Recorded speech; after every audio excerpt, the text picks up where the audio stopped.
Young علماء leadership programme وقت کی ضرورت کے عین مطابق جدید نفسیات کو سمجھنے اور جدید دنیا میں دعوت اسلام تبلیغ دین کو کس طرح سے مؤثر بنایا جائے، اس حوالے سے یہ پروگرام غیر معمولی اہمیت کا حامل ہے۔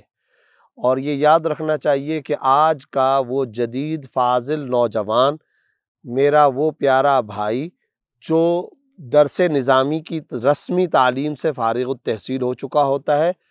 اسے سب سے پہلا جو چیلنج پیش آتا ہے وہ یہ کہ اب قوم کے اندر جا کر، اس سوسائٹی اور سماج میں جا کر وہ دین کا کام کس طرح سے کرے۔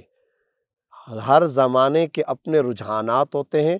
ہر سوسائٹی کے اپنے حالات ہوتے ہیں، اور جدید زمانے کی نفسیات، انوائرمنٹ، ماحول،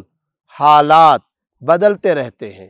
ان بدلتے ہوئے جدید ترین حالات کے مطابق کس طرح میں ابلاغ دین یعنی تعلیم دین، تدریس دین، دعوت دین، اسلام کا پیغام کس طریقے سے میں پہنچا سکوں، پھر وہ طریقہ کار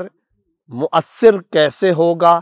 اور وہ طریقہ کار کس انداز میں اس کی حدود اور شرائط، کنڈیشنز اور آداب کے ساتھ مجھے اختیار کرنا چاہیے، اس کے لیے ایک عالم اور جدید فارغ التحصیل طالب علم کو اس کورس کے مرحلے سے گزرنا بہت زیادہ ضروری ہے۔ اور میں یہ سمجھتا ہوں کہ اسے باقاعدہ کورس ورک کی شکل میں علیحدہ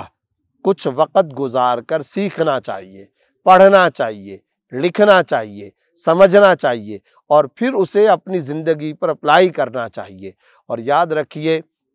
جب تک مؤثر